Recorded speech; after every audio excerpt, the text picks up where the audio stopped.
What's up, everyone? I'm Coach D. So, are you guys ready for the clown show that will be Donald Trump's next presidency? It's already starting. Marjorie Taylor Greene went on the show with her boyfriend or the guy she's shacking up with or whatever, and they were talking about all sorts of things that are going to come with this Trump presidency. One of the things that's important to her is that they're able to fire people. And mind you, Marjorie Taylor Greene is talking about this like she's already had conversations with Donald Trump, like it's possible she's going to be one of his advisors because she keeps saying, we're going to do this and we're going to do that. And so what she's saying they're going to do is they're going to be able to fire these unelected bureaucrats, is what she calls them. That's important. That's what they want to do. That's what the American people are looking forward to, right? Then they talk about how she wants to be able to hold the Biden administration and all of the people who were complicit, I guess, in weaponizing the justice system against Donald Trump and all that. She wants to hold them accountable. She names Dr. Anthony Fauci. She wants to hold Dr. Anthony Fauci because, as you know, Marjorie Taylor Greene believes in conspiracies. So she believes the conspiracy that Anthony Fauci somehow was a part of manufacturing COVID for whatever reason. Why he would want to do that, I don't know. She also wants to hold Christopher Wray accountable. Christopher Wray is the director of the FBI. He's a director who was appointed by Donald Trump. Dr. Anthony Fauci was on Donald Trump's in his staff as his epidemiologist, and he never fired him. So Marjorie Taylor Greene wants Donald Trump to go back and hold people accountable or trump up charges against them that don't exist because they're upset about Donald Trump being a 30-plus time convicted felon and an adjudicated sexual assaulter. So listen to Marjorie Taylor Greene, talk about things she has no idea about, and talk about holding people accountable who have done nothing wrong. President Trump is working with his team to line up those cabinet positions. And once you get those people in place and choose a chief of staff, that's where they'll continue to completely overhaul these agencies. Something I'd like to do is get rid of the Schedule F. Nancy Pelosi put in place basically a union in the Capitol, in the House of Representatives, where people cannot be fired. We have to totally undo that. We have to be able to fire people. You don't get to be an unelected bureaucrat and keep your job in Washington, D.C. We should have the ability to get rid of people when we want to get rid of people. Other important things we have to do is we have to establish the agenda going forward.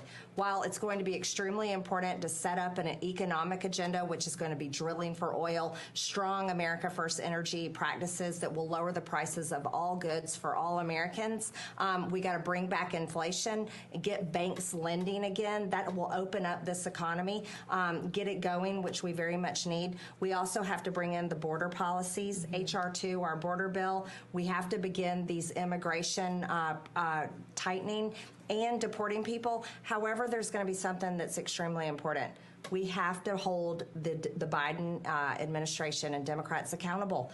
Yeah. I'm talking about people like Dr. Anthony Fauci. Absolutely. Secretary Alejandro Mayorkas. How do we do that? I'm talking about Christopher Wray. I'm talking about, all of these people that have abused their power. How we have to do that is we have to make sure that the incoming Trump administration understands that, there has to be justice. You can't just sweep all of this under the rug.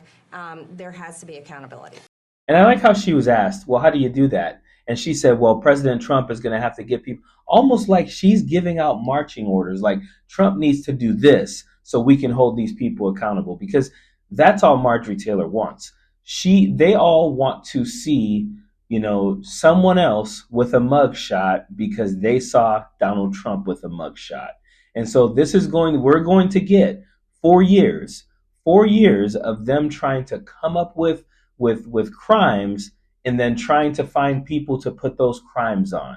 Because as you know, they tried so many times to impeach Joe Biden, and they never did because they didn't have anything against him. They talked about, he was taking bribes and all that. Remember Marjorie Taylor Greene? She had the smoking gun. She found the check stub from Joe Biden between Joe Biden and his brother, and it proved high crimes and misdemeanors.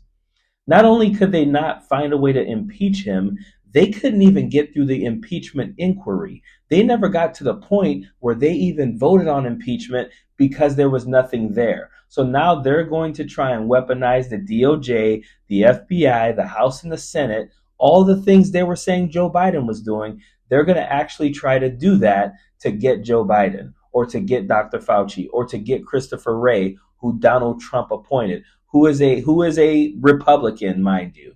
So this is what people voted for. They thought they were voting for lower gas prices. They thought they were voting for lower, groceries. They thought they were voting for lower inflation. But what they actually are going to get is 4 years of Donald Trump and Marjorie Taylor Greene and Lauren Boebert and Carrie Lake and Matt Gaetz trying to get revenge. So again, are you guys ready for the clown show that will be Donald Trump's next presidency? Period. Don't want no enemies or ops. Envy in their heart, I tell them stop. Vacation on the yacht.